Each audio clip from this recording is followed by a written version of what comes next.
এই রিফা, তুমি যে আমার থেকে 10 টাকা নিছিলা, সেই 10 টাকা দাও তো, আমি কিছু স্টিকার কিনবো। 10 টাকা? আমি আবার তোমার কাছ থেকে 10 টাকা কখন নিলাম? আমার তো মনে পড়ছে না, বলো তো ভালো করে। কি বলছো? তোমার মনে নাই? আরে এই যে 3-4 দিন আগে যেদিন তুমি টিফিন নিয়ে আসনি, ওই দিন টিফিনের টাইমে তুমি আমার কাছে নিছিলা। তখন তুমি আমাকে বলছিলা তোমার খুব দরকার। তুমি আমাকে বললা, ইয়ামিন আমাকে 10 টাকা ধার দাও, আমার খুব দরকার, আমি টিফিন আনি নাই, আজকে টিফিনে কি খাবো? খুব অনুরোধ করেছো আমাকে, তাই তো আমি তোমাকে ওই 10 টাকা ধার দিলাম। এখন তুমি ওইটা অস্বীকার করতেছো? এইটা কেমন কথা রিফাত? এইভাবে মিথ্যা কথা বলতে হয় না। মিথ্যা কথা যারা বলে তারা অনেক খারাপ হয়। আজকে আমার 10 টাকাটা ফেরত দাও, নাইলে কিন্তু আমি ম্যাডামকে আর তোমার আম্মুকে বলে দিব। পানির নিচে ডলফিনটা আপনার জঙ্গলের মতন, হে ডাক্তার জঙ্গলের মতন। পানির নিচে ডলফিনটা আপনার জঙ্গলের মতন, হে ডাক্তার জঙ্গলের মতন। ইয়ামিন, তোমার কাছে 2টা ব্যাগ কেন? আরে আম্মু, জানো তুমি রিফাত আমার সাথে বেশি চালাকি করতে চাইছে। রিফাত যে কি দুষ্ট জানো তুমি? ওই কোন রিফাত রে? আরে স্কুলে আমার বন্ধু রিফাত আছে না, কি করছে ও? আরে জানো আম্মু, ও আমার কাছ থেকে 10 টাকা ধার নিছে, কিন্তু ও আমারে কিছুতেই ওই 10 টাকা ফেরত দিতেছে না। ও আমাকে টাকাটা দিচ্ছে না বলে তাই আমি ওর স্কুল ব্যাগটা নিয়ে আসছি। ও যদি আমাকে আমার 10 টাকা ফেরত দেয় তাহলে আমি ওর স্কুল ব্যাগটা ফেরত দিব, আর আমাকে টাকাটা না দিলে আমি ওর ব্যাগ ফেরত দিব না। ইয়ামিন, একটুখানি পুচকি পোলা, কিসের ধার দেওয়া দেই? হ্যাঁ, ওই তোমারে টাকা ধার দিতে কে বলছে? তুমি অনেক বড় লোক হয়ে গেছো তাই না? আইসো আমার কাছে টাকা নিতে। আম্মু, আমাকে কেউ বলে নাই, আর আমাকে বলতেছো তুমি যে এক একজনকে টাকা ধার দাও। আর কথা হইলো কথা সেটা না, আমি কি ওরে টাকা ধার দিতে চাইছিলাম নাকি? ওই পোলা, তুমি টাকা ধার না দিলে ও টাকা নিছে কেমনে শুনি? জানো আম্মু, ও এত করে বললো, ইয়ামিন আমাকে 10 টাকা ধার দাও, তাই তো ওরকম করে আমি মায়া করে দিলাম, নাইলে কি আমি দিতাম? হ্যাঁ শোনো ইয়ামিন, আজকে শেষবারের মতন আমি একটা কথা বলে দিচ্ছি, তুমি কোনোদিন কাউকে টাকা ধার দিতে যাবা না, কারণ তুমি এখনো অনেক ছোট। আমার এই কথা মনে রাখবা কিন্তু। কানলেও দিব না? হ্যাঁ না, দিবা না, কারণ তোমরা ছোট মানুষ। কি বলো আম্মু, আমি তো এখন বড় হইছি। ইয়ামিন, এভাবে কেন কথা বলতেছো? আমি যেটা বলতেছি সেটা শোনো। কাউকে কোনোদিন টাকা ধার দিতে যাবা না, কারণ টাকা ধার দিলেই সম্পর্ক নষ্ট হয়। এই যে দেখো, টাকার জন্য তুমি ওর ব্যাগটা নিয়ে আসছো, এখন তো ওর সাথে তোমার সম্পর্ক নষ্ট হয়ে গেল। কথাটা বুঝছো? তাই আমি আর কোনোদিন যেন দেখবো না কাউকে তুমি টাকা ধার দিছো। রিফাত যেমন তোমার কাছে টাকা নিয়ে অস্বীকার করছে, এইটা যেমন খারাপ কাজ, তেমনি তুমি টাকার জন্য ওর ব্যাগ নিয়ে আসছো, এটাও খারাপ কাজ। যাও এখনই ওর ব্যাগ দিয়ে আসো, আর আমি যেন দেখি না আর কোনোদিন কাউরে টাকা ধার দিছো। আর তোমারে যদি দেখছি আর কোনোদিন এর ধরনের খারাপ কাজ করছো, মনে রাখো আমার চেয়ে খারাপ কেউ হবে না। আমার কথাটা মনে থাকবে? মনে থাকবে। আর টাকা ধার দিবা কোনোদিন না, কিন্তু আমার 10 টাকা, ভেবেছিলাম ওই 10 টাকা দিয়ে আমি একটা স্টিকার কিনবো। আমি দিব তোমার টাকা, যাও। ও তাই? তাহলে 10 টাকা এখনই দাও। ইয়ামিন, বলছি না আগে ব্যাগ দিয়ে আসো, তারপর দিচ্ছি। আচ্ছা। রহিমা আপা, কতদিন বলছি ইফতারটা তাড়াতাড়ি তৈরি করবেন, এখন দেখবেন ইফতারে দেরি হয়ে যাবে। আপা আপনি চিন্তা কইরেন না, আমি এখনই ইফতার বানাইতাছি, এরপর থেকে আরো আগে থেকে ইফতার বানামু। আচ্ছা ঠিক আছে, আপনি তাড়াতাড়ি ইফতারের ব্যবস্থা করেন, আমি একটু আসতেছি। আচ্ছা আপা। রহিমা যখন পাকে ঘরে কাজ করছিল, তখন তার মেয়ে টুকু তাকে বলে, আম্মু কি করতেছো তুমি? এই তো মা, কাম করতাছি। আম্মু তুমি কাজ করতেছো, আমার ঈদের জামা তুমি কিনে দিবে না? ঈদ তো চলে এলো, ইয়ামিন ভাইয়াকে তো আঙ্কেল আর আন্টি অনেক নতুন নতুন কাপড় এনে দিয়েছে। ইয়ামিন ভাইয়ার একটা পাঞ্জাবি এনে পরেছে, খুব সুন্দর। জানো আম্মু, আমাকেও তাড়াতাড়ি ঈদের জামা কিনে দাও না আম্মু। এখনো তো রমজানের অনেক কয়দিন বাকি আছে রে মা। ম্যাডাম আমারে বেতন আর জাকাতের টাকা দিলে সেইটা দিয়া তোমারে ঈদের নতুন জামা কিনা দিমু রে মা। এখন তুমি এখান থেকে যাও মা, বাইরে গিয়া খেলো গিয়া, পাকের ঘর থেকে যাও। আচ্ছা আম্মু, আমি যাচ্ছি। রহিমা ঘরের সব কাজ শেষ করে আর বিকেলের জন্য ইফতারও তৈরি শেষ করে, আর ইফতারগুলো টেবিলে সাজিয়ে দেয়। ইফতারের আগে সবাই খাবার টেবিলে চলে আসে। ইয়ামিন, তার বাবা আর তার মা টেবিলে বসে থাকে, আর পাশেই রহিমা আর তার মেয়ে দাঁড়িয়েছিল। খুব সুন্দর। রহিমা আপা আজকে খুব তাড়াতাড়ি ইফতারের কাজ শেষ করে ফেলেছেন। পাকের ঘরের সবকিছু গুছিয়ে রেখেছেন তো? আজকে সারাদিন আমি বাসায় ছিলাম না, তাই দেখতে পারিনি। হ্যাঁ ম্যাডাম, পাকের ঘরে সব আমি গুছায় রাখছি। আচ্ছা ঠিক আছে, তাহলে আপনারা পাকের ঘরে গিয়ে ইফতার খেয়ে নিন। রহিমা আপা, আপনি পাকের ঘরে খাবেন কেন? আমাকে লগে খান। ইফতার সবার সাথে করলেই তো মজা লাগে। এই কি বলতেছো তুমি? উনি কেন আমাদের সাথে বসে ইফতার করব? রান্নাঘরে সব খাবার রাখা আছে, সেখানে গিয়ে তার মেয়েকে নিয়ে খাবে। রহিমা আপা আর টুকু আমাদের সাথে একসাথে খাবার খায়। ইয়ামিন, আমি যেটা বলছি সেটাই হবে। আমার মুখের উপরে কথা বলবে না, চুপচাপ বসে ইফতার খেতে থাকো। বড় সাহেব, আপনি আমগো নিয়ে চিন্তা করবেন না, আমরা ভিতরে যাইয়া ইফতার করে নিমু। আমার ওই পাকের ঘরে বইসা খাওয়ার অভ্যাস আছে। আমার মেয়েকে নিয়া আমি ওখানে ইফতার করবো।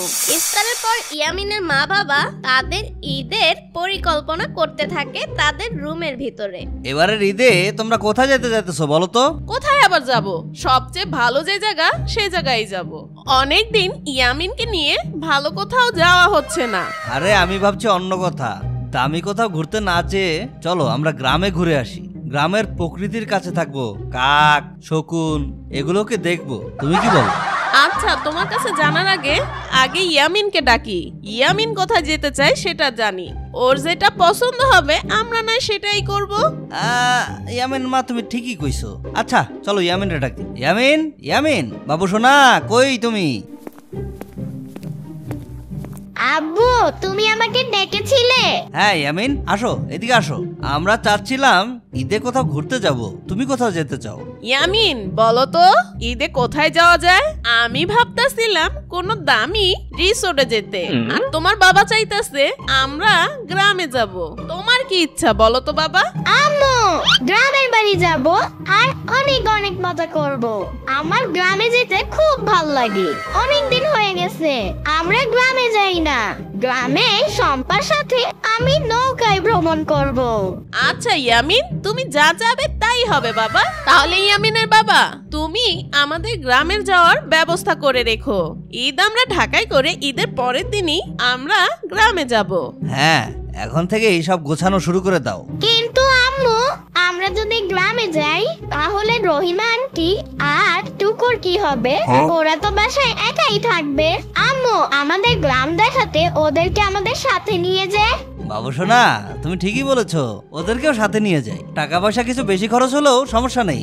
ওরা তো ধরতে গেলে আমাদের পরিবারের সদস্য। এই রহিমা আপা কতদিন ধরে আমাদের বাড়িতে আছেন বলো তো? তার স্বামী মারা যাওয়ার পর থেকে আমাদের বাসার সব কাজ তো তিনিই করছেন। ধুর, বাবা ছেলের কথা শুনে আমার মেজাজই গরম হয়ে গেছে। ওদেরকে আবার শুধু শুধু নিব কেন? এত টাকা খরচ করার দরকার কি? ওরা বাসায় থাকবে, আমরা গ্রামের বাড়িতে যাব, ওরা আমাদের বাড়ি পাহারা দিবে। আম্মু, ওরা একা একা বাসায় থাকতে পারবে? হ্যাঁ, তাতে কি হইছে? ওদের বাইরে যাওয়া লাগবে না। আচ্ছা, তোমাদের সাথে কথা বললে আমার লাভ নাই। যাই দেখি রাতের খাবার তৈরি করছে কিনা রহিমা আপা। আব্বু, টুকুরও আমাদের সাথে গেলে ভালো হতো না? একসাথে অনেক মজা করতে পারতাম। আমি তো ভাবছিলাম ওদের দুইজনকে নিয়ে যাওয়া উচিত। টুকু তো এখনো ছোট, ওরও তো ঘোরাঘুরি করতে মন চায়। আচ্ছা তুমি কোনো টেনশন করো না ইয়ামিন, আমি তোমার মাকে বোঝাবো। এখন যাও পড়তে বসো, রাতের খাবার একসাথে খাবো। আচ্ছা আব্বু, আমি যাচ্ছি। ইয়ামিনার আব্বা, কি করতেছো তুমি? রহিমাপা আর টুকুর জন্য জাকাতের টাকা রেডি করছি। তুমি ওদের সুন্দর দেখে একটা পোশাক কিনে দাও। ওরা তো আমাদের বাসায় কাজ করে, আর খাওয়া দাওয়া সবকিছু তো আমিই দেই। আর আমার যত কাপড় চোপড় আছে রহিমা আপারে তো দিয়েই দেই। ওদের জন্য আবার আলাদা কইরা জামা কাপড় কেনার কি দরকার? আমি তো ঈদে নতুন জামা কিনবই। আমার আগের যে জামাগুলো আছে ওগুলো আমি রহিমা আপারে দিয়ে দিমু। এটা তুমি কি বলছো ইয়ামিনের আম্মু? তুমি জানো না জাকাত দেওয়া তো ফরজ? কিন্তু তুমি নিজেই তো বললা ওরা আমাদের পরিবারের লোক, তাহলে তাকে আবার কেন জাকাত দিব? আমার গ্রামে কত গরিব দুঃখী আছে তাদেরকে দিব, ওদের তো খাবার দিচ্ছি। আচ্ছা, সে আমাদের পরিবারের লোকের থেকে তো দরিদ্র, তার তো নতুন জামা কিনে পরার সামর্থ্য নেই। তাদের ব্যাপারেও জাকাত দেওয়ার বিধান আছে, বুঝলে? হ্যাঁ আম্মু, আব্বু ঠিক বলেছে। আমার স্কুলের টিচার বলেছে জাকাত হচ্ছে বড় লোকের উপরে গরিবের হক। আমরা যদি ঠিকঠাক মতন জাকাত না দেই আম্মু, তাহলে তো তাদের হক মেরে খাওয়া হবে। আরে ইয়ামিন বাবু সোনা, তুমি ঠিক কথা বলেছো। যদি আমরা মানুষের হক মেরে খাই তাহলে আল্লাহ তাআলা কোনোদিন আমাদের উন্নতি করবেন না। আল্লাহ তাআলা চাইলে ক্ষমা করে দিতে পারে, কিন্তু মানুষের হক ততদিন পর্যন্ত ক্ষমা হবে না যতদিন সেই মানুষটি আমাদেরকে ক্ষমা করছে। ইয়ামিনের আব্বু, আমি আমার ভুল বুঝতে পারছি। আচ্ছা ঠিক আছে, তুমি জাকাতের টাকাগুলো গুছিয়ে আমাকে দাও। আমি আর ইয়ামিন গিয়ে টুকু আর রহিমা আপার জন্য জামা কাপড় কিনে আনবো। ঠিক আছে। আর শোনো, তোমার চেয়ে নিচু স্থানের মানুষের সাথে কখনো গলা উঁচিয়ে কথা বলবে না। গরিবের উপর আল্লাহ তাআলা সন্তুষ্ট থাকেন এবং তাদের দোয়াও তিনি কবুল করেন। আমাদের নবী করিম সাল্লাল্লাহু আলাইহি সাল্লাম গরিবদের সাথে উঁচু গলায় কথা বলতেন না। তিনি সবসময় বলেছেন কৃতদাসদের ঘাম শুকিয়ে যাওয়ার আগেই তাদের পারিশ্রমিক দিয়ে দিতে হবে। ইয়ামিনের আব্বু, আমি আমার ভুলটা বুঝতে পারছি। আমি কতদিন রহিমা আপার সাথে অনেক বাজে ব্যবহার করছি। আম্মু, তাহলে কি টুকু আর রহিমা আন্টি আমাদের সাথে গ্রামের বাড়ি যাবে? হ্যাঁ, টুকু আর রহিমা আপা আমাদের সাথে গ্রামের বাড়ি যাবে। ইয়ামিনের আব্বু, তাহলে ওনাদের জন্য যাওয়ার ব্যবস্থা করো। দেখি আমি আমার মাটির ব্যাংকটা ভেঙে যে টাকাটা হবে সেটা রহিমা আপাকে দিয়ে দিব। আরে তোমার বলা লাগবে না, আমি নিজের ড্রেস না কিনে ওদের জন্য টিকিট কিনেছি। আমি জানতাম তুমি ঠিক তোমার ভুল বুঝতে পারবে, তাই তোমার আশায় আমি দেরি করিনি। বাহ, বেশ ভালো করেছো। আচ্ছা দাও, আমাকে জাকাতের টাকাগুলো দাও, ওদের জন্য মার্কেটিং করে নিয়ে আসি। ইয়ামিন বাবা, চলো এখনই মার্কেটে যাই। আর বেশি দেরি হয়ে গেলে মার্কেটে ভিড় বেড়ে যাবে। এখন থেকেই তাড়াতাড়ি যেতে হবে। ওদের জন্য সুন্দর আর ভালো জামা কাপড় নিয়ে আসবো। চল। হ্যাঁ আম্মু, চলো। আচ্ছা, তোমরা সাবধানে যেও, আমি একটু বেরোবো। রহিমা আপা, একটু এদিকে আসেন, শুনে যান। হ্যাঁ ম্যাডাম, আমারে ডাকছেন? হ্যাঁ রহিমা আপা, এই নিন, আপনার জন্য একটা শাড়ি আর আপনার মেয়ের জন্য একটা জামা আছে। ঈদের দিন এই শাড়ি আর জামা পরবেন। কি বলছেন ম্যাডাম, আমার জন্য নতুন শাড়ি আনছেন? হ্যাঁ রহিমা আপা, তোমরাও তো আমাদের পরিবারের একটা অংশ। তোমাদের জন্য না কিনলে আর কাদের জন্য কিনবো বলো? যাও, টুকুকে গিয়ে জামাটা দাও আর বলো ওর এই জামা পছন্দ হয়েছে কিনা আমাকে জানাবে। টুকু, ওই টুকু, দেখা যা তোর আন্টি তোর লাগে কি আনছে। হ্যাঁ আম্মু, ডাকছিলে আমায়? তোর আন্টি তোর জন্য নতুন জামা আনছে আম্মু। কি বলছো আম্মু? আন্টি আমার জন্য জামা এনেছে? কি মজা, কি মজা। আন্টি, আপনাকে অনেক ধন্যবাদ আমার জন্য জামা আনার জন্য। এইটা ইয়ামিন তোমার জন্য এনেছে। রহিমা আপা, এবার ঈদে আমাদের সাথে তুমি আমাদের গ্রামের বাড়ি যাবে ঈদের পরের দিন। আচ্ছা ঠিক আছে ম্যাডাম, কিন্তু ম্যাডাম আমরা সবাই চইলা গেলে এই ঘর খেয়াল রাখবো কে? কিচ্ছু হবে না রহিমা আপা, আপনি আমাদের সাথে যাবেন। টুকুরও তো গ্রামের বাড়ি দেখার ইচ্ছা আছে, তাই আপনি আর আপনার মেয়ে দুজনই একসাথে আমাদের সাথে যাবেন। আপনাদের জন্য যাওয়ার সব ব্যবস্থা হয়ে গেছে। কি মজা, কি মজা। এবারিতে আমরা ঘুরতে যাব। দেখ শ্রাবণী, যতদিন বাবা মার বাড়ি আসোস যত আনন্দ করার কইরা নে। মন খুইলা তুই আনন্দ কইরা ল, কোনো কাজ করতে হইব না তোর। কারণ বিয়ার পর পরের বাড়ি গেলে আর কোনো আনন্দ করতে পারবি না তুই। দুলা ভাই, আমার ঈদের সালামিটা কই? তাড়াতাড়ি ৫,০০০ টাকা দিয়া দেন, আমি ঈদ ড্রেস কিনতে যাব। কি ৫,০০০ কেন?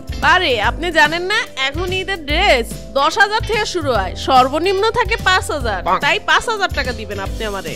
সাম্বা তুমি কই যাবা আমারে নিয়ে যাও। ইয়ামিন, আমি মার্কেটে যাব ঈদের জামা কাপড় কিনতে। আমিও তোমার সাথে যাব সাম্বা। না ইয়ামিন, আমি তোমাকে নিব না। কেন আমার সাথে নিবা না সাম্বা? তুমি বেশি জ্বালাও ইয়ামিন। আব্বু দেখছো সাম্বা আমাকে সাথে নিতে চায় না। আব্বু তুমি আমাকে মার্কেটে নিয়ে চলো। সাম্বা তুমি ওরে তোমার লগে লয়া যাও। না দুলা ভাই, আপনার পোলা আমারে যেই জ্বালান জ্বালায়, ওরে নিয়ে আমি শপিং এ গেলে আমার মার্কেটই হইব না। আচ্ছা ঠিক আছে থাক, তোমার নাও লাগবো না। ইয়ামিন আমি তোমার লয়া যাবো, তুমি চিন্তা করো না। দুলা ভাই কি হইলো, 5,000 টাকা তাড়াতাড়ি দেন। শালি 5,000 টাকা একটু বেশি হয়ে গেল না? 3,000 টাকা দিতাছি, এটা দিয়েই তুমি শপিং করো। কি কোন, মাত্র 3,000 টাকা? আপনি আসলে জানেনই না মাইয়াদের ড্রেসের দাম কত। আরে 10 নম্বর হোপে অনেক সস্তায় মাইয়া জামা কাপড় পাওয়া যায়। ও আপনি চাইতেছেন আমি ফুটপাত থেকে কিনে আনবো তাই না? ফুটপাত থেকে কিনলে সমস্যাটা কই? জিনিস তো জিনিসই রে ভাই। আপনি গিয়ে আপারে কিনা দেন ফুটপাত থেকে, আমি নিউ মার্কেটে যাব। এত কথা বাড়ায়েন না তো, 5,000 টাকা লাগে এত কথা কইতাছেন, তাড়াতাড়ি দেন। না আব্বু সাম্বারে টাকা দিবা না।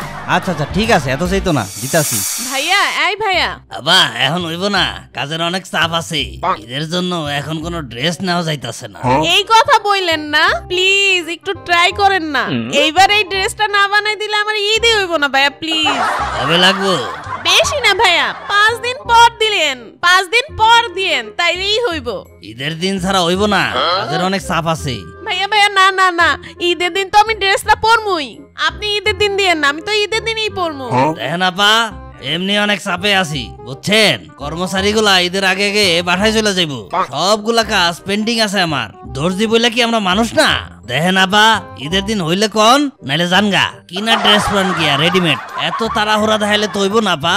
আচ্ছা ভাইয়া, একটু ভালো করে জামাটা বানান আর ঈদের দিন সকালে দিয়ে আমার জামাগুলো একটু সাবধানে রাখেন নেন। আচ্ছা আচ্ছা ঠিক আছে, ঠিক মতোই রাখবো আপনার জামা কাপড়। ইয়ামিন এই ইয়ামিন, উঠে পড়ো, আজকে তো ঈদের দিন। এভাবে কেউ ঘুমায়? তুমি না বলছো ঈদের দিন তুমি অনেক মজা করবা, তাই উঠে পড়ো ইয়ামিন। কি বলো আম্মু, ঈদ এসে গেছে?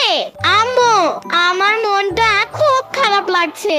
কেন ইয়ামিন, কি হয়েছে? এই খুশির দিনে তোমার মন খারাপ কেন? আম্মু গতকাল মাহে রমজান আমাদের মাস থেকে চলে গেছে, এর জন্যই আমার মন খারাপ লাগছে। রমজান মাস আমার খুব প্রিয়। হ্যাঁ ইয়ামিন, আমারও একটু খারাপ লেগেছে, কিন্তু কিছু করার নেই। পরের বছর আবারও তো আমরা রোজা রাখবো। ওঠো ইয়ামিন, তাড়াতাড়ি উঠে পড়ো, তোমার আব্বু তোমার জন্য অপেক্ষা করছেন। তোমার সাথে ঈদগাহ মাঠে যাবে নামাজ পড়তে। হ্যাঁ আম্মু তুমি যাও, আমি এখনই আসছি। ঈদ মোবারক আব্বু। ঈদ মোবারক ইয়ামিন। ইয়ামিন তাড়াতাড়ি চলো, ঈদের নামাজের সময় হয়ে গেছে। ঈদের সেমাই খেয়ে নাও, আমাদের তাড়াতাড়ি ঈদগাহ মাঠে যেতে হবে। আব্বু তাড়াতাড়ি ঈদগাহ মাঠে চলো, আমি নামাজ পড়তে যাব, তারপর এসে সেমাই খাবো। এটা বললে হয় না, ঈদের দিন সেমাই খাওয়া সুন্নত। একটু হইলেও সেমাই খেয়ে নাও, পরে এসে আবার খাবে। আচ্ছা ঠিক আছে আব্বু। আসসালামু আলাইকুম চাচা যান, আমারে কটা ভিক্ষা দেন। আরে এটা তুমি কি করতেছো? ঈদের দিন ভিক্ষা করতেছো কেন? চাচা যান কি করবো কন, আমার তো বাবা নাই, বাবা তো মারা গেছে। বাসায় অসুস্থ মা আছে, আমার মা অনেক অসুস্থ, তার জন্য প্রতিদিন অনেক ওষুধ কিনতে হয়। তাই ঈদের দিন ভিক্ষা করলে টাকা একটু বেশি পাওয়া যায়, তাই আমি ভিক্ষা করতে এসেছি। আরে তোমার গায়ে তো কোনো নতুন জামাও নাই, ঈদের সময় খাইছো?